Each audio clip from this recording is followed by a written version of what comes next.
10 guerras, sistemas de espionaje global y una influencia política capaz de movilizar ejércitos. Desde 1948, el Estado de Israel ha construido un poder que hoy tiene a Netanyahu bajo la lupa internacional por crímenes de guerra. Pero el dato más crítico es el de hoy, la creciente presión que ha empujado a Estados Unidos a una confrontación directa con Irán, disparando los precios del petróleo y gas, y amenazando con una crisis financiera global. Pero para entender el presente, hay que retroceder a 1948. El mismo día que Israel declaró su independencia, los estados árabes lanzaron un ataque masivo contra el nuevo Estado judío. Fue la primera gran guerra árabe-israelí, un conflicto que duró alrededor de 2 años y que solo finalizó con los acuerdos de armisticio de 1949. Estos pactos establecieron la famosa Línea Verde, una frontera provisional entre Israel y sus vecinos, Egipto, Jordania, Líbano y Siria. Sin embargo, esta línea no trajo la paz, fue solo el preludio de lo que vendría. Durante la década de los 50, la insurgencia de los fedayines no cesó, provocando una represión implacable por parte de las fuerzas de seguridad israelíes. Y así llegamos a un punto de inflexión. Esta sería la primera, pero no la última vez que Israel usaría todos sus medios para manipular el tablero político a su favor. Estamos hablando del caso Labón en Egipto, 1954. Israel activó una célula durmiente instalada en territorio egipcio con una orden directa: sembrar el caos. La operación consistía en que un pequeño grupo de judíos egipcios bombardearía instituciones occidentales, como oficinas de correos y bibliotecas de Estados Unidos y Gran Bretaña, con la esperanza de que los ataques fueran atribuidos a los oponentes de Gamal Abdel Nasser, incluyendo a los hermanos musulmanes o al Partido Comunista. El objetivo era maquiavélico: generar un caos tal que las potencias occidentales retiraran todo su apoyo al gobierno egipcio. La operación comenzó con el bombardeo de la oficina de correos de Alejandría. En cuestión de semanas, otros 6 edificios en el Cairo fueron atacados. Pero el plan se desmoronó cuando la policía egipcia interceptó a un atacante antes de su siguiente objetivo. Durante el juicio, la verdad salió a la luz. Pinhas Labón, el ministro de Defensa de Israel, había aprobado la campaña de sabotaje. Aunque décadas después, documentos sugieren que Labón fue el chivo expiatorio para proteger a figuras aún más altas en la cúpula israelí. Este escándalo, sumado a la decisión de Egipto de comprar armamento soviético y nacionalizar el Canal de Suez, desató una respuesta feroz. Gran Bretaña, Francia e Israel atacaron deliberadamente a Egipto en 1956. Sin embargo, no contaban con que el mundo repudiaría la agresión.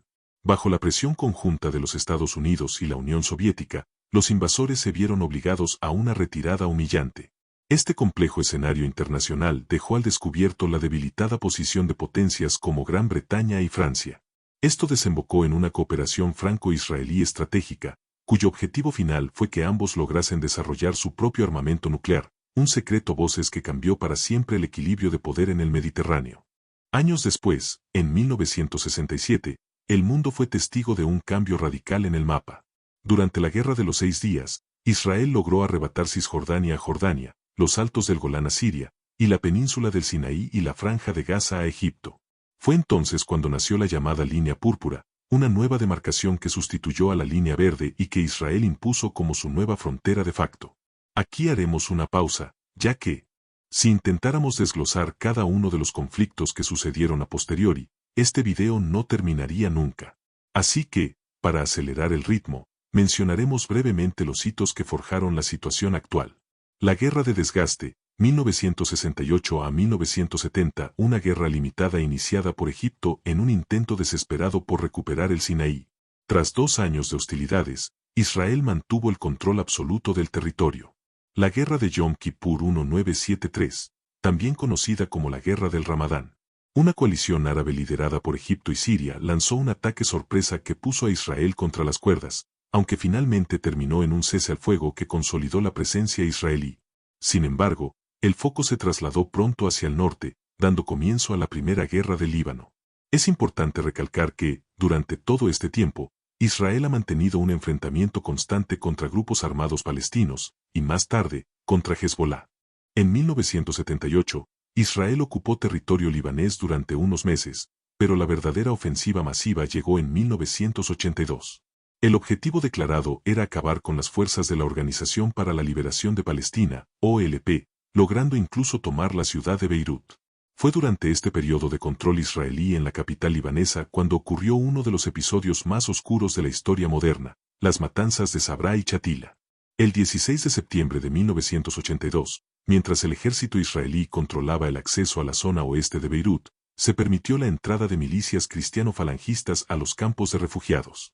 En un acto de horror que duró 3 días, las milicias ejecutaron a aproximadamente 3.500 refugiados palestinos mientras las fuerzas israelíes observaban desde el perímetro.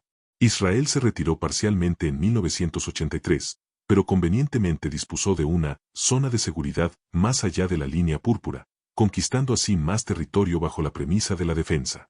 Pero mientras en Oriente Medio las fronteras se redibujaban con sangre, Israel comenzaba a exportar su experiencia militar hacia un nuevo horizonte, Latinoamérica.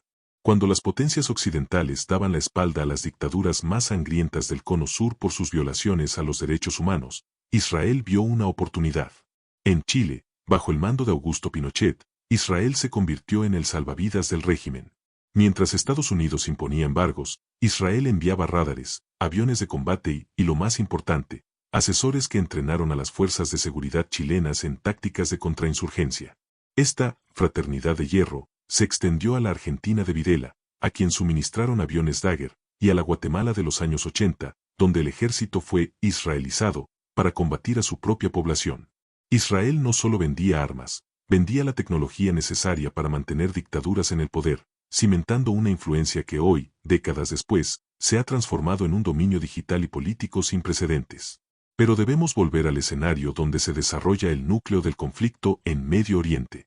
La guerra en el sur del Líbano no terminó en 1983, continuó durante 18 años de guerra de guerrillas, principalmente contra Hezbollah, una organización respaldada directamente por Irán.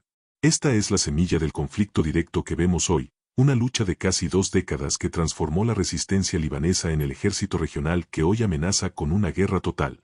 Llegamos así a la primera intifada, que estalló el 9 de diciembre de 1987. Lo que comenzó con el atropello de varios palestinos por un camión israelí en Gaza, se convirtió rápidamente en una insurrección civil masiva que se extendió por toda Cisjordania. Fue la respuesta a décadas de ocupación y represión, pero el legado más trascendental de este conflicto fue el nacimiento de Hamas. En un intento por frenar la violencia, se firmaron los acuerdos de Oslo en 1993. Sin embargo, para muchos, estos tratados no fueron más que papel mojado. Para sorpresa de nadie, en el año 2000 estalló la Segunda Intifada.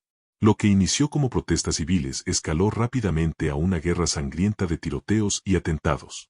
Ni siquiera la cumbre de Sharm el-Sheikh en 2005, donde Mahmoud Abbas y Ariel Sharon acordaron reducir las hostilidades, logró detener la inercia del conflicto. Desde 2005 hasta hoy, la guerra en Gaza no ha hecho más que intensificarse. Durante estas 2 décadas, las operaciones militares han sido constantes, llegando incluso al ataque de barcos que transportaban ayuda humanitaria para los refugiados. El patrón de expansión no se detiene. En 2024, Israel realizó su 6ª invasión al Líbano, y tras la reciente caída de Bashar al-Assad en Siria, aprovechó el vacío de poder para ocupar y anexar más territorio sirio. Y así llegamos al escenario actual, la guerra directa con Irán. Si existe algo en común en estos 80 años de historia, es que con cada guerra librada, Israel extiende sus fronteras. Hoy, ese conflicto ha arrastrado finalmente a Estados Unidos, en una confrontación que está costando $1.000 millones al día y que amenaza con un colapso económico global. Pero el dominio de Israel no es solo territorial, es también invisible. El caso Pegasus es el recordatorio más crudo de este poder. Un escándalo internacional de espionaje masivo donde gobiernos de todo el mundo utilizaron el software de la empresa israelí NSO Group para infiltrarse en los teléfonos de periodistas, activistas y políticos. Este malware permite acceso total a cámaras, micrófonos y mensajes sin que el usuario haga un solo clic, convirtiendo la tecnología de defensa en una amenaza directa contra la democracia global. 80 años después, ninguno de los bandos parece respetar los tratados firmados. Mientras el sueño del Gran Israel sigue avanzando sobre el mapa, el mundo observa como una mecha encendida en 1948 amenaza ahora con incendiar el tablero geopolítico completo. El conflicto está lejos de terminar, y el costo, tanto en vidas como en dólares, no hace más que subir.